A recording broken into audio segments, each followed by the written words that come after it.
สวัสดีค่ะยินดีต้อนรับเข้าสู่ช่องโปจกสรัม Halo Melo guys, selamat datang kembali di Pojok Seram. Ini lanjutan film Haunted Universities Part 2.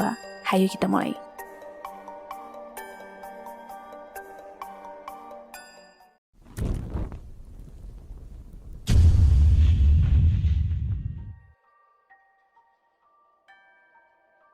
Kru ambulans melaporkan ada 3 orang yang katanya jatuh dari gedung universitas.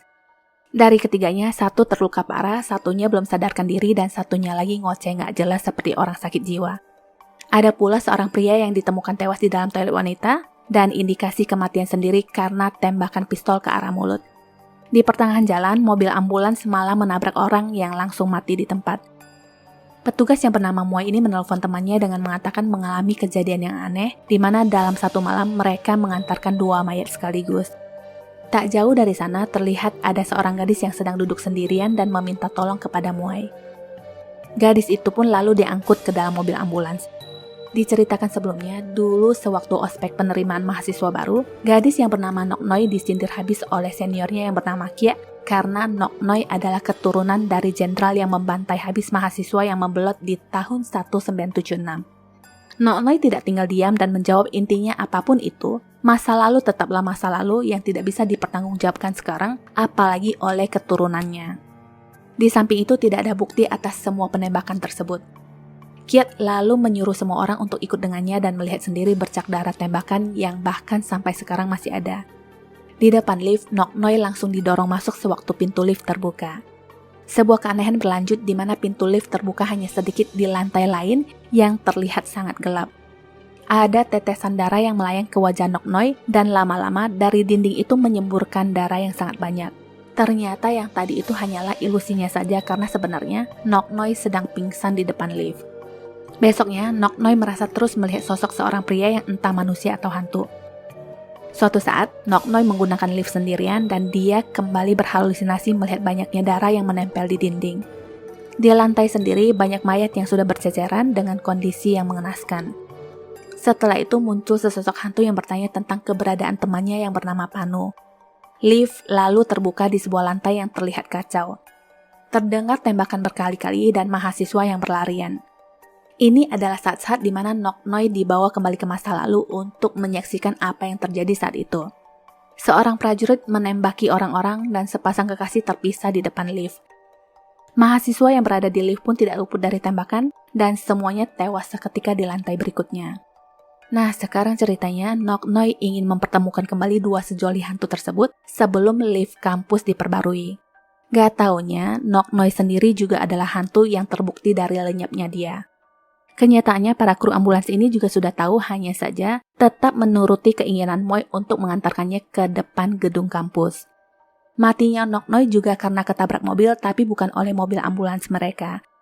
Kejadian itu lebih tepatnya di tahun 1996. Intinya, roh Nok Noi hanya mengulang hal yang sama di jalanan dan peristiwa itu kebetulan bertepatan dengan Moi yang bisa melihat hal-hal tak kasat mata. Dikatakan roh akan mengulang kejadian terakhir berulang-ulang sampai keinginan terakhirnya terpenuhi, barulah mereka akan lenyap.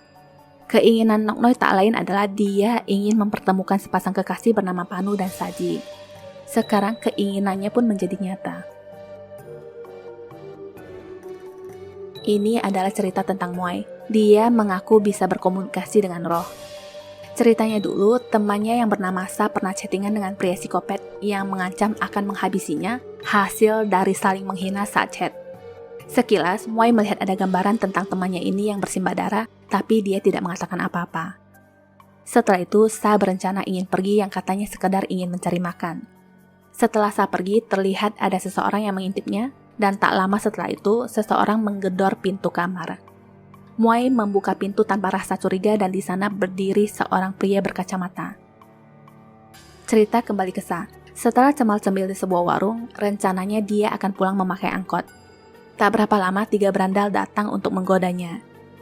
Beruntung saat itu ada seorang pria yang turun dari mobil dan ketiga preman pun kabur. Cerita kembali ke Muai. Pria itu sudah berada di dalam yang katanya dia ingin bertemu dan menunggu Sa. Lama-lama matanya mulai kemana-mana yang membuat Muai tidak nyaman. Baru aja Muai memalingkan wajah, pria ini malah udah pindah lebih dekat dengannya. Ternyata pria yang terlihat mesum ini adalah tetangga sebelah, dan jika dilihat-lihat lagi, pria ini jugalah yang tadi chattingan dengan Sa yang bernama Beckham. Di tempat lain, akhirnya Sa diantar pulang oleh pria yang mengaku sebagai anggota kepolisian bagian cybercrime. Kebetulan Sa mengatakan dia juga barusan chattingan dengan pria gila, dan tiba-tiba mobil menabrak seseorang. Momen itu, Moy menelpon dan menanyakan Sa tentang pria yang chat dengannya tadi. Belum sempat Moy menjelaskan lebih jauh, Sa langsung melaporkan pria inilah psikopat yang tadi dia ceritakan kepada Pak Pol. Tak disangka Beckham ternyata mengenali Pak Pol yang bernama Konto. Ceritanya, Beckham ini memang psikopat yang selalu mencari tahu tentang info seputar pembunuhan. Dari hobi itulah dia berkenalan dengan Konto dan mereka pun setuju bekerja sama melakukan hal gila. Di kamar Konto sendiri, dia menyekap seorang gadis yang disiksa pelan-pelan hanya untuk kesenangan. Nah, sekarang Sa inilah yang akan dijadikan mangsa. Dia dibawa dan dilepas di sebuah hutan agar Beckham bisa bermain-main melakukan pengejaran. Setelah situasi berubah di mana Sa mendapatkan kayu dan memukulnya, Konto muncul lagi. Cerita berlanjut ke kamar Moy. Pintu terbuka sendiri dan ada hantu yang pelan-pelan merangkak masuk yang ternyata hanyalah mimpi. Moy yang terbangun di jam 1.30 tengah malam langsung menelpon Sa tapi tidak diangkat. Kembali ke Sa. Dia ketangkap oleh dua pria gila ini dan Konto yang merupakan raja psikopat mengajari Beckham untuk melakukan pembantaian dengan cara pelan-pelan. Semua barang-barang sudah dipersiapkan dari palu sampai minyak tanah.